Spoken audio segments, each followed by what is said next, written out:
All right, we're recording. All right. So basically, my instructions over here. Okay. So what you have is the recipe would call for 1 3/4 pounds of sheep or cow's cheese. We're gonna go with feta and ricotta mix. You want something that's gonna be nice and soft. And they would have rinsed that cheese because fresh cheese would have been very salty. So they rinsed it about three times so they would be nice and soft. We have Tracta, which is made from, and not all of them are 100% as hard as they need to be, but they do get hard. And those are made from groats. Just plain old groats that you can go to Whole Foods and get. And you soak them overnight. I actually only had to soak these because it's so humid right now, for about 4 hours until they get nice and soft, and then you can mash them down a little bit, but you want to keep them coarse. You mix them with the 2 cups of wheat flour, and all you're doing is making a dough. Okay? So you're going to make a dough, and then you roll them out like this, and I put all of mine in a bowl. Some of these are harder than others. They'll still be all right. We'll go with the hardest ones first. And then the ones on the very bottom, because it doesn't get as hard as hardtack, but they do get... These are some of the ones I made back the first time I made this for the kids at school, and just put them in the freezer and froze them in a baggie. And so they came out, you know, they defrosted well. And then these are some of the ones I made last night. They're a little bit bigger. And it rolls out like you just roll it out like a tortilla, let it dry overnight. So that's your Tracta, and that's going to be our layers. So in this bowl, I just have white flour, which we need for our regular crust. The filling is cheese and honey. And that is all. It's cheese and honey. But it's delicious. So I brought some mixing bowl. The bay leaves are, we're going to put some of those in the bottom of the dish. And then we'll put some on the very top once it comes out. It kind of gives it keeps it from sticking, gives it a little flavor. And then we have olive oil for brushing out our Tracta. I'm not going to rinse the cheese. It's not really necessary. I'm going to drain it. But our cheese today is not as salty as others. So basically, just like the instructions say, you soak your groats overnight. You're going to drain it off, and then combine it with the wheat flour until you get a dough. It says cut it into 4 to 6 pieces, but what I actually can get out of it is way more than that, because by the time you roll them out and they get flat, it doesn't take a lot, and it's really easy dough to work with. Because once I put the groats in the mortar and pestle, y'all know what I meant? I just mix most of the dough in that until it's ready to turn out. So it'll easily mix in, and you're just adding just enough water, a little bit at a time, to get your dough for that. And so those have to be made a day ahead. Okay. So we're making our cheese. We're going to make our filling. I did bring my sugar. So I'm going to mix these. So this is 15 ounces. Math. And 16 ounces. That's a pound, right? Yes. So we have feta.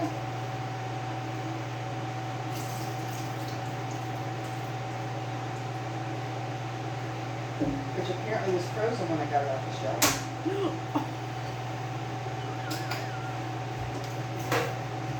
It's still very good. And it exploded. And it exploded. Well, because it's a block in brine. Yes, that is salt. Sorry. It's me in my kitchen, honey. This is how my life rolls. This is not new. I was saying to a friend earlier, you know the best recipes are the ones with all the stains on them. So Well, I feel like if you're not getting the food on yourself as well, Right. are you really cooking? Or is it that good? do you happen to know where a stirring spoon or a spatula might be? Large spoons are right here. I did not bring any of those. Spatula's down to the right. Okay, I got it. I'm going to put a pound of feta. So, note to self, if you are buying a block of cheese packed in brine, it'll stick and it will drain. And I preheated, got the oven turned on to 300 so that I didn't turn it on until people got here and we decided if we were going to do a thing.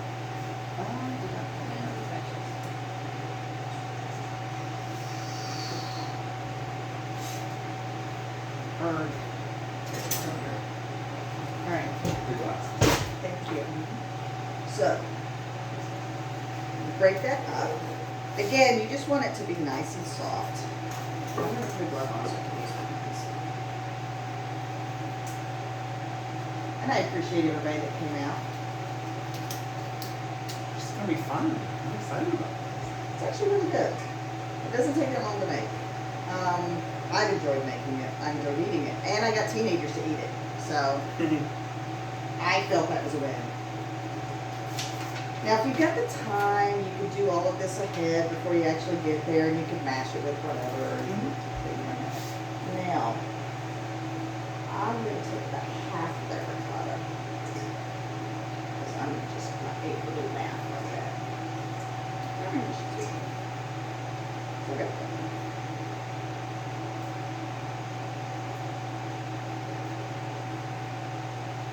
You can't do that when you're baking. That's not precise enough when you're baking. Originally, this would have been a recipe that would have fed hundreds. It would have been done in a ritualistic ceremony. It would have been something that they would have made several of them as ritualistic offerings at temples and stuff back in the Roman days. So they would start out with like 30 or 40 pounds of cheese and all of that. But we don't need to make it much. So yeah. The bay leaves aren't just for flavoring, it's because you're going to turn it out of, or they would have turned it out of the dish for decoration? Or? We don't have any actual images of it turned out. Basically what they would do is they would have cooked it over a fire, and then when they would have covered it and heaped coals on the lid, and then it's presumed, yes, if they were going to serve it up for decoration at a ritual or temple, then yeah, it probably would have been turned out, but we don't have any images, so that's complete speculation. For our purposes, you can still turn it out, but I haven't figured out how to do that yet. Mostly because every time I've made it, it's had to be served immediately, so it just gets served in the dish. So there's that. Now,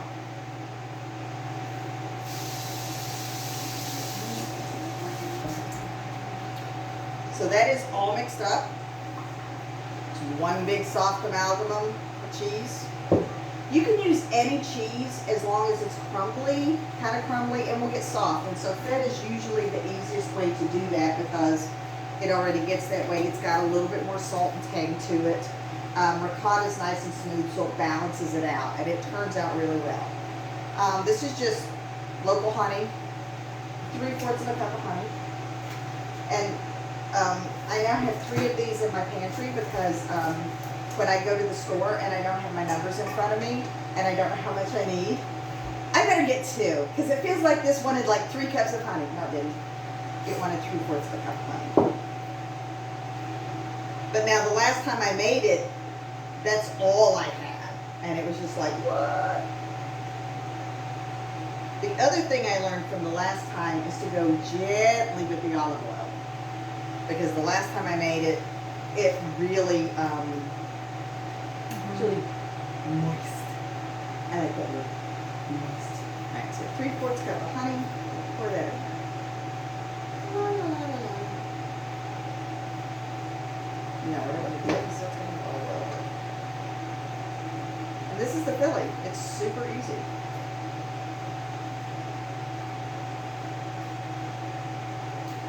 Since we're recording it, I will say all kinds of comments for after the camera's off. That's fun. If you have a Greek market near you, Manuri cheese is a really, really good one that you could use in a recipe like this. Say the name again? Manuri, M-A-N-O-U-R-I. It comes in a loaf, but it will just completely break down into soft crumbles when you manipulate it. And then so once you add the honey in, it's super soft, super gooey. Now, to make the crust, again, super easy stuff. It has nothing in it. It's not meant to rise. It is a cup of flour and water, and that is it. And so I put about 2 cups in here so that I could measure it out and have a little extra. When I first started baking, I used to be so precise in all my measurements with my flour, and you gotta do it this way. You really don't. As long as it's not packed, you can be very loosey-goosey with, and I almost never sift anything. I'm sorry, I don't. So much comes pre-sifted these days. Well, I mean, about the only thing I will sift is powdered sugar. Simply because you just can't get those little lumps out on your own. And they, you know, so, right, but flour, as long as it's not packed, you're usually pretty good with it. Let's I did get you that another tonight. bowl. I did that. I don't need a bowl. I'm gonna do it right here. I don't need a bowl.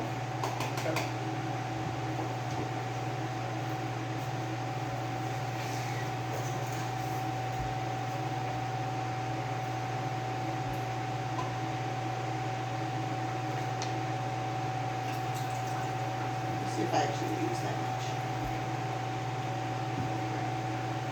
Doesn't look like a lot, and it actually really is. I would normally not wear gloves to do this, but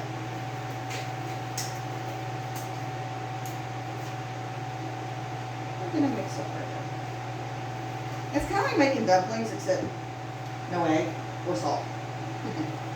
It's just water and flour. And this will actually make it up. It doesn't have to rise, so we don't have to worry about baking soda. And we have to make it bigger than our container because it's going to wrap the entire cake. And because I did a class on cake, everything in pre-industrial time was a cake. Bread was a cake, soap was a cake, everything was a cake. And they were always round because sun. And Jesus has a halo, and so everything is round. So that's what we do. And bakers, if you could show that you had skill to be a baker, especially in Rome, they had a special guild. They got things that other people didn't get just because they could make bread. We didn't actually start making cakes the way we know them today until about 1940, when ovens became something that everybody could get a hold of. And that's when they started realizing that they could make box mixes in the store so that everybody could be a home baker. And they decided we can put all the ingredients that you need into a box mix, and now everybody can bake. And you only had one cake mix at the time. It was not Betty Crocker or Duncan Hines. It was made by a guy and his sons, whose names I can't remember. And then, yeah, once ovens came into like big production, we had ovens in the early Industrial Revolution. And that's when they first started figuring out how to make cake bands. So now we have cake bands for a different reason, but back then it really was the cake that they would make would go on a board, and then they made hoops. Most of the times would be made out of wood, so it would help keep its shape, and they would have to keep the wood wet. And then, of course, as we progressed, they ended up with metal. Did they bake with the wood? Mm-hmm. They would bake the bread inside the wood, and you just keep the wood wet, it won't burn. So it's soaked before they use it, and then as they check the cake, because you don't have timers and you're using wood or coal heat, you're checking on it, and every time they would bring it out to check on it, they would resaturate the wood with like a sponge or a rag on a stick, just like that. So we have dough, a little flour dough. We're gonna see if we can all this out. The good thing is because we have so much extra flour and water, you can just keep adding to it if you need to make it bigger.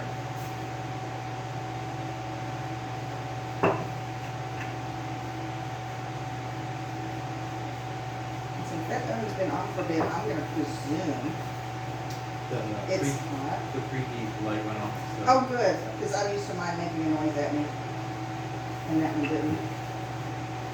I may have to add more flour because I don't know that I'm gonna get this to. And again, you want everything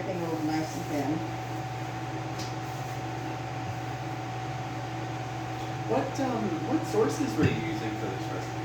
Honestly, Max Taste History, because his source came from, is it Pliny the Elder? Pliny the Pliny Elder. the Elder, and Cato. Oh, okay. Yeah, Cato the Elder.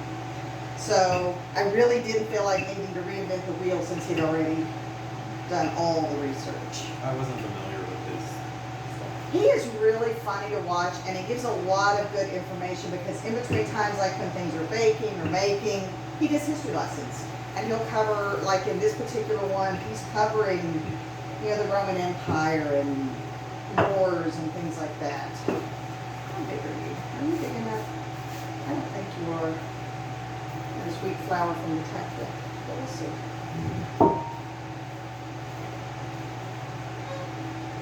We'll go a little bit bigger, but you're almost there.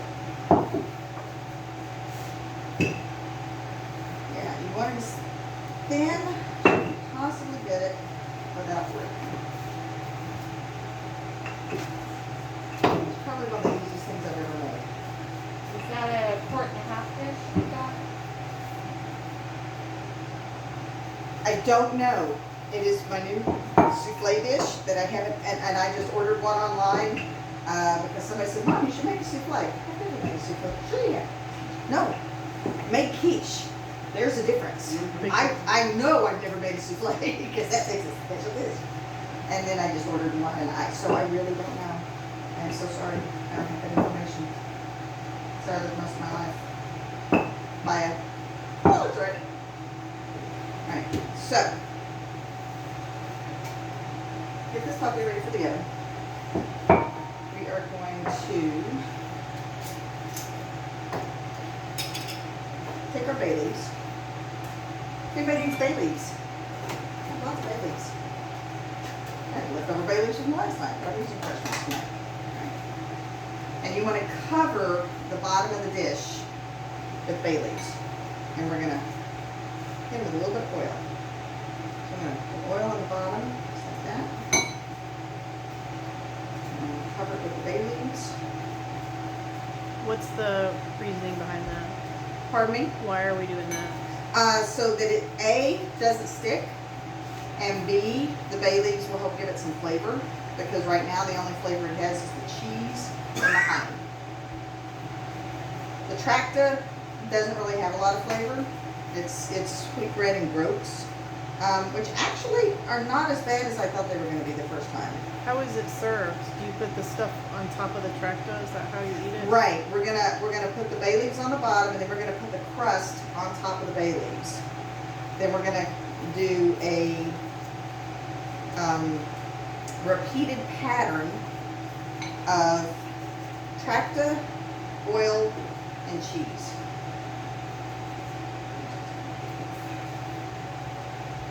And the first time I did it, I didn't have enough bay leaves, so I didn't get it covered well. So, Hence the overabundance. hence the overwhelming amount of bay leaves that I have. Okay, so I'm going to bay leaves. So only on the bottom, not on the sides. Only on the bottom. Okay. Only on the bottom. Put this in there as evenly as I can.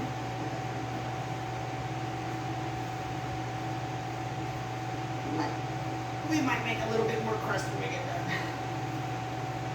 Stay. So then it's Tracta with olive oil. What's in the Tracta again? This is buckwheat groats, Okay. wheat flour, and water. Nothing else.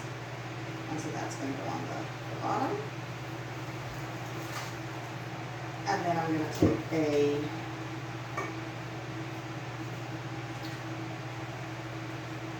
spoonful of that and spread it around. Do you want it thin or thick? Each cheese layer? You just want enough to cover it. I can't really pick it up at this point if you want to come look at it, but it doesn't take a lot. It also depends on the size of your dish.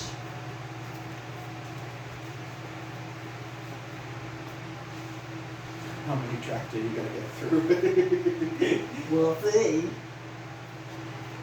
And I'll end up making some more crust to put on top just because that's not gonna be big enough. And that's okay. So yeah, you can measure your bowl that you're gonna use to make your, and then use a device to cut the Tracta if you want. I just roll it out. Does it get dough on top or no? It'll end with the Tracta as the last thing you put down, and then you're gonna cover the whole thing with the crust. Okay. It's supposed to fold over elegantly. I still haven't managed to get it to do that part yet. And this is just plain olive oil. There's nothing else in it, just olive oil. But I did find that controlling how you put it down will control how some other aspects come out. Is this supposed to end up being like a soft thing, or? It will be soft, Okay. yeah, and it'll cut. Hopefully, it will cut well, and we'll Okay. see all the layers. So see, I made all the stuff, and we're gonna have so much left over. I'll be making it at home. That's the way my thing is. Sure that your teenagers will not complain. All right, so we're gonna put one more Tracta on top. Eventually, I will probably buy a dish just for this, so that I can actually get the whole recipe into one dish for one time. All right. Now, Have you tried doing this in metal yet? Like in a cake, a deep round cake film? no. So you can see where I started folding it over. Yeah. That would be the desired effect, is to start folding it over that way. Mhm. I'm gonna make a little bit more dough to cover the other side. I knew what you were waiting on. I was trying to avoid it. Well, the first time you had your mouth wide open. so I Oh, thank you think for not wanted doing that. I appreciate that a lot. So I'm gonna make a little bit more dough, just enough to cover the top. And then we will, let's see. At one point, after we take it out of the oven, we'll slather it with honey, as he says, so that we can have a nice shiny Roman cheesecake.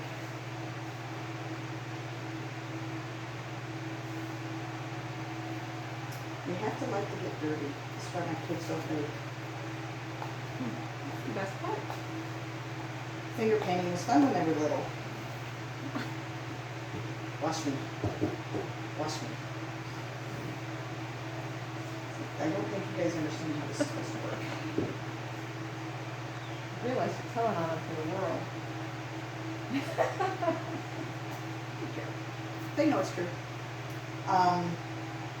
Editing is something that I'm going to get you to teach me how to do, so that we don't get to do one-on-one editing all of the videos, because I think that recording as many of our classes like this as we can, there's family at the door,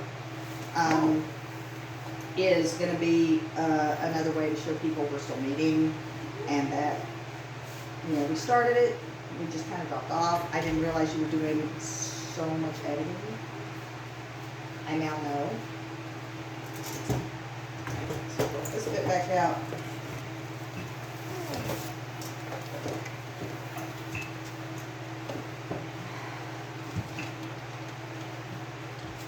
Bambi, do you want to come sit in Do here? you want Are to gonna come better farther view? in? I'm gonna interrupt.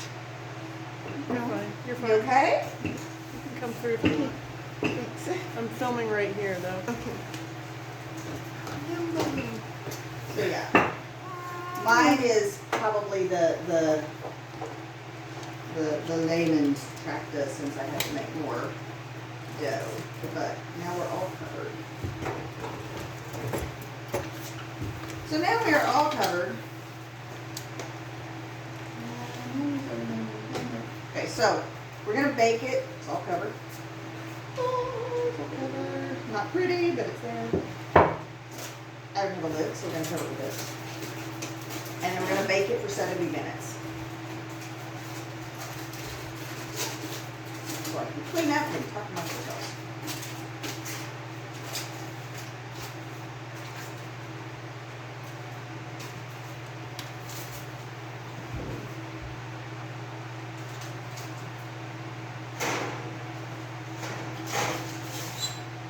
As I realized that I started to stick the gloved hand into a place where that was not going to be helpful. Should I All should I right. pause? Yeah. Okay. All right, so we've unmolded it. We took it out a little bit early just for time.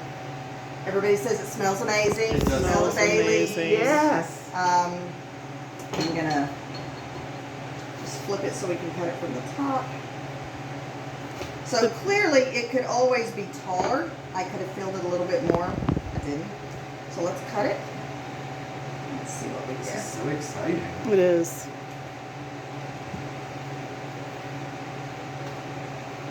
So Ooh. Ooh. here are our layers. Still very, very warm. And you could drizzle this with extra honey, whatever you want. The top is not 100% cooked, but it ain't gonna kill nobody. So does anybody want to try some?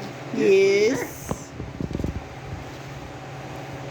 But it did bake better this time because I was much more careful by using this to, I have no vocabulary anymore, to put the oil on rather than just drizzling. So it is it is not as moist. You know what I mean? You It's know, still fairly moist. It's full of cheese. But it's not drippy the way it was the first time. And that's good because that means well, it looks on the front of his channel like maybe he oiled it again after it baked, and maybe that's why it well, was he said glistening. slather it with honey. Yeah. Yeah. Oh, okay. So. This is great. Exciting. Yay. It's hot.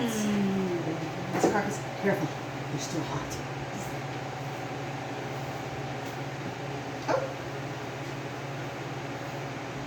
Yes, we have a fan on me because I walked in the kitchen and I go, it's hot in here. Ooh, put that there where it won't get on your notes.